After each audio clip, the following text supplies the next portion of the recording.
درود و به برنامه ما خوش آمدید. طاهری سفر هستم. در برنامه امروز پنجشنبه 15 فوریه در خدمت شما. در ابتدا نگاهی به سرخط خبر و گزارش ها. دادگاه ناحیه رودکی ابراهیم مومینوی 29 ساله را برای قتل مرجانه شیرخانووا و پنهان کردن جسد او در داخل ماشین بتون‌ریزی به 14 سال زندان محکوم کرد. آژانس مبارزه با فساد اصرار دارد که در صورت پرداخت 171 میلیون سومانی رهبران شرکت امید 88 از محبس آزاد می شوند. نماینده های طرف روبریت امید 88 ما امکان دادیم که هر لحظه که مراجعت کند کارمندان اگنتی با آنها در تماس هستند، یگان ممانعت نیست. شرکت برق تاجیک می خواهد صادرات نیروی برق به کشورهای همسایه و قیمت آن را بالا برد. در اساس طلبات یکی از طلبات اساسی قرارداد پیشینه این همه‌ساله زیاد نمودن تعریف انرژی برق در حجم 3% است. تفصیل خبرها. دادگاه ناحیه رودکی یک جوان 29 ساله از ناحیه واسه را برای قتل یک دختر و پنهان کردن جسد او به 14 سال زندان محکوم کرد. در این دادگاه روز 15 فوریه به رادیو آزادی گفتند ابراهیم مومینوف 14 نوامبر سال گذشته به مرجانه شیرخانووا 190 آن داروی خواب آور داده سبب مرگ او شده است. بعداً از ترس جسد او را در داخل ماشین بتون‌ریزی در دوشنبه انداخته است. مادر مرجانه به رادیو آزادی گفت از حکم راضی نیست چون ابراهیم مومینوف سزاوار جزای سخت‌تر است. مقامات آژانس مبارزه با کروپسیا روز 15 فوریه بعضی از پرونده‌های پرسر و صدا در تاجیکستان را شرح دادند. از جمله پرونده رجب علی آدینیف، یکی از افراد ثروتمند و رئیس شرکت امید 88 را که حالا در بازداشت است. این شرکت معروف و تامین کننده بنزین بعد بازداشت رئیسش از فعالیت ماند. میرزا نبی خالقزاد در نشست خبری رهبران آژانس مبارزه با کروپسیا شرکت داشت. در نشست خبری آژانس ضد کروپسی تاجیکستان که امروز برگزار شد و در آن خبرنگاران داخلی و خارجی شرکت داشتند و چند سوالهای مهم در رابطه با پرونده‌های پرسر و صدایی که تا هنوزم سوالات زیادی در کنار دارند پرسیده شد و از طرف مسئولان آژانس ضد کروپسی تاجیکستان پاسخ داده شد. از جمله یکی از پرونده پرسر و صدا وابسته به بازداشت رئیس امید 88 یکی از شرکت‌های وارد کننده مواد سوخت به تاجیکستان سوال داده شد که نزدیکان اون به آژانس ضد کروپسی تاجیکستان با یک نامه مراجعت کردند که در صورت رها شدن اون از حبس پیشکی میتواند اون مبلغ 170,000 سومانی را برگرداند. مقامات اگنتی منفیت دار است که مبلغ ضرر پورا برقرار کرده شود. برای برقراری این مبلغ نیست زیاده از 69 اموال‌هایی که ازداد در فروش گذاشته شده است با نماینده های طرف روبریت امید 88 ما امکان دادیم که هر لحظه که مراجعت کند کارمندان اگنتی با آنها در تماس هستند، یگان ممانعت نیست. در رابطه با پرونده دیگری پرسر صدا که تقریبا 6 سال هنوزم مورد سوال خبرنگاران به آژانس ضد کروپسی تاجیکستان است و در رابطه با اینکه یک ماه قبل از طرف مقامات انتظامی اوکراین نظام خان جورایف در اوکراین بازداشت شد ولی بعد از 3 روز اون به آزادی برآمد. موضوع پرونده جنایتی نسبت جنایت‌های علیه و دیگر شخصان که در کفتگو قرار دارند نیستند در استحصالات مقامات اگنتی قرار دارد و می‌بینید بر سبب از تفتیشات پنهان شدن شخصانی که باید به جوابگری جنایتی کشیده شوند بازداشته شدگی است. یعنی در کفتگو قرار دارد. در کفتگو قرار دارد.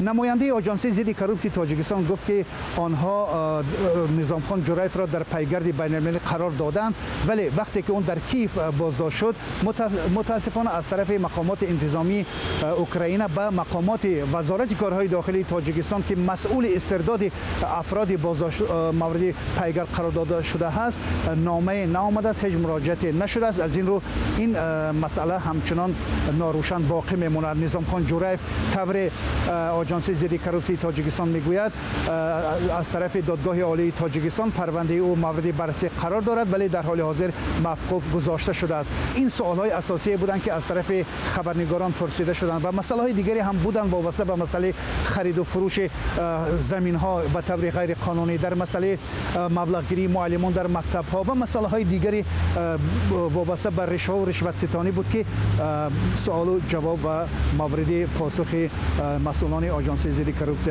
قرار گرفتند. میرزا نبی خالقزاد، شهلای عبدالله، رادیو آزادی، دوشنبه.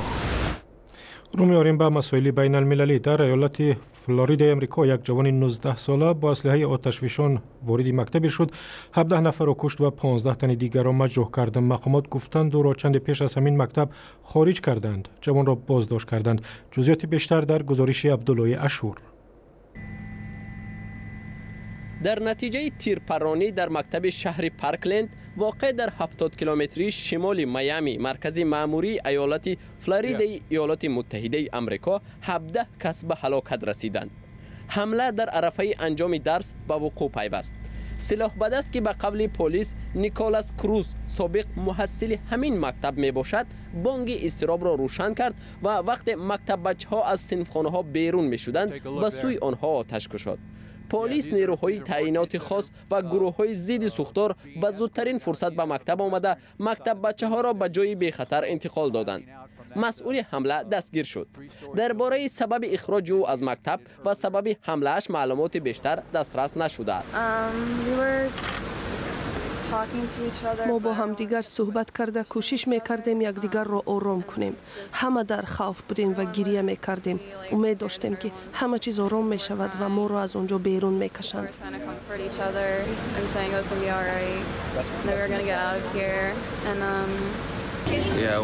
چند است که از زمان تیرپرانی درباره یک دوستم خبری نیست. امیدوارم که او را میابم. من برای همین به اینجا آمدم. رئیس پلیس محلی میگوید که در شبکه‌های اجتماعی اظهارات نگران کننده این بازداشت شده پیدا شد. پارکلند 31,000 اهالی دارد که اکثرا مردمی میان حال میباشند. سال گذشته پارکلند آرامترین شهر فلوریدا اعتراف شده بود. سال 2012 هم در مکتب سندی هوک ایالت کنکتیکوت مکتبخوان 26 کس را به قتل رسانیده بود. و در شهر استکهلم پایتخت سوئیس محاکمه یک جوان ازبک تبار ادامه دارد که به حمله تروریستی در این شهر متهم می شود. رحمت عاقلوف مهاجر غیر قانونی ماه اپریل سال گذشته در این شهر ماشین بارکشی را در مرکز استکهلم بر روی مردم راند، 7 نفر را کشت و 10 تن دیگر را مجروح کرد. پرونده رحمت عاقلوف را همکاران ما سیراج الدین اسلام و مومین احمدی تحقیق کردند و با هر دوی آنها صحبت داشتم و نخست از سیراج الدین پرسیدم که برای این جنایت رحمت عاقلوف را چگونه جزا انتظار است. آن چیزی که معلوم است به این جنایتی که خودش اعتراف کرد در سوئیس حکم ابدی میدهند. و مومین شما با سیراج الدین در باره دست داشتن جنگجویان تاجیک به این حمله یک تحقیق انجام دادید و فیلمش هم نشر کردیم که 15 دقیقه است. و دلیل هایی که شما پیدا کردید همراه چی را نشان میدهند؟ چگونه این حمله طرح‌ریزی شده است؟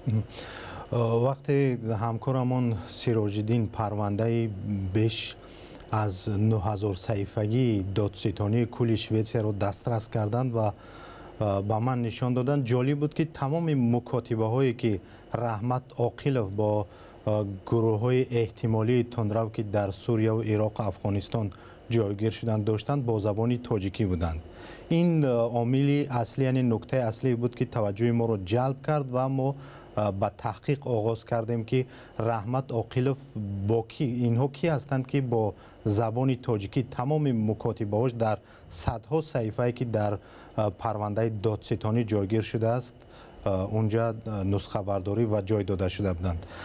در نتیجه تحقیق و پژوهش و با اون اطلاعی که از مقامات‌های قدرتی تاجیکستان نیز دسترس کردیم برای ما معلوم شد که پشت نام هایی که با نام مثلا ابو اسامه نورکی، ابو عمر کیها هستند. در اینجا ما معلوم کردیم از جمله با نفری که گوییم حمله رو راهنمایی کرده است رحمت عاقلوف را، ابو اسامه نورکی، و حتی رحمت عاقلوف در پرونده شهر داده است که او امیر است در عراق قرار دارد و این شخصیت ها رو معلوم کردیم که کی هستند پشت این، که حتی در پرونده بجز تخلص آنها نام های دقیقشان نبود. سیراج الدین تا کجا مثلا میتوانند این تحقیق شما را که با همکاران ما از بخش تاجیکی انجام دادید در محاکمه استفاده برند؟ در خود محاکمه در جریان سود آیا اعلام می شود یا نه نمیدانیم. به هر حال تمرکز اساسی به جبردیدگان به شاهدان و خود خب سوال جواب رحمت عاقلوف خواهد شد به نظر من. و مومین خودت میگفتی پیش از صحبت که رحمت عاقلوف اول میخواسته از طرف دیگری را نشان بگیرد، نمیدونم حمله تروریستی انجام بدهد، ولی بعدا نیتش رو تغییر داده است. این چگونه جای بود؟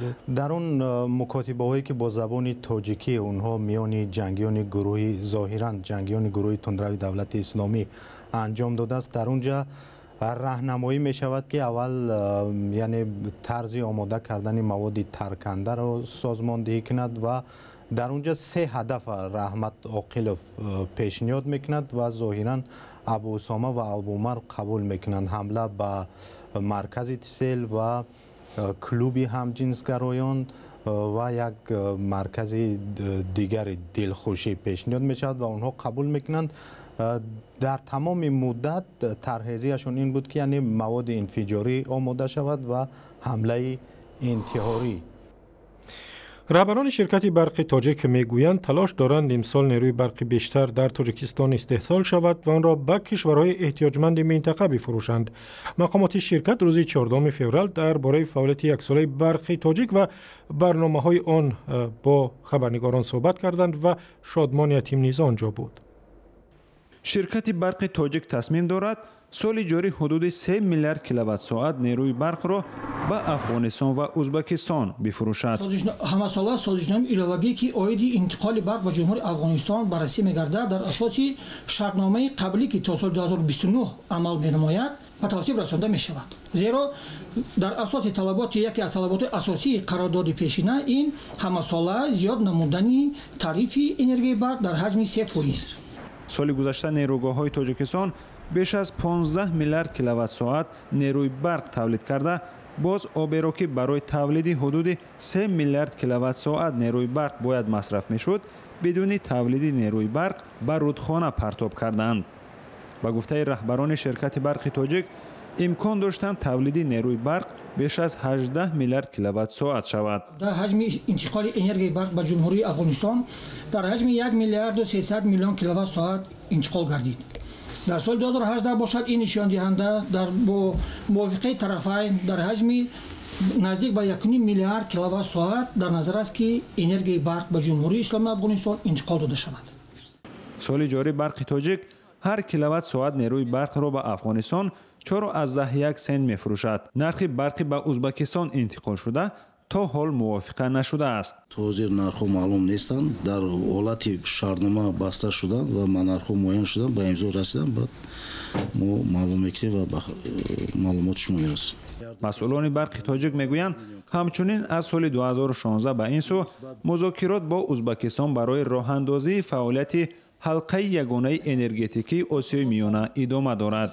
پیش از همه اعتمادیت سیستم انرژتیکی یکدیگر زیاد کرده می شود، بلند کرده می شود. حساسیت شبکه ها و صدمه ها و خدشه‌ای ها کم کرده می شود. تلفات که در سراسر واسطه اخباری عامه و در تمام جلسه های دیوان هر زده می شود تا یک درجه معین پس برده می شود. شرکت برق تاجیک فایده از فروش نیروی برق به کشور خارجی به دست آمده را می‌خواهد با بازسازی سیستم انرژتیکی تاجیکستان و نیروگاه خرد که بیشترشان در زمان شوروی ساخته شده است مصرف کند. شادمان یتیم، اسکندر فیروز، آزادی دوشنبه. و در تاجیکستان جایزه به نام پیشوای ملت امام علی رحمان تأسیس دادند. جایزه را به کسانی می‌دهند که به گفته مقامات در رشد دموکراسی در تاجیکستان سهم می‌گذارند. قرار درباره تأسیس جایزه را خود امام علی رحمان روز 2 فوریه امضا کرده است. در نظامنامه جایزه گفته می‌شود مکافات $14,000 را به آنهایی می‌دهند که برای رشد دموکراسی، استوار کردن صلح و ثبات و برای دوستی میان خلق‌ها سهم خاص می‌گذارند. تأسیس جایزه در حالی است که سازمان‌های بین‌المللی حکومت تاجیکستان را برای سرکوب دیگر اندیشان و هم عقب نشینی از ارزش‌های دموکراتی پیوسته تنقید می‌کنند. و بیننده ارجمند اینجا رسیدیم به پایان برنامه امروز از رادیو آزادی. اخبار از این هم بیشتر را میتوانید در وبسایت azadi.org بخوانید. ویدیوهای بیشتر را در کانال آزادی ویدیو در یوتیوب تماشا کنید. خدا نگهبان.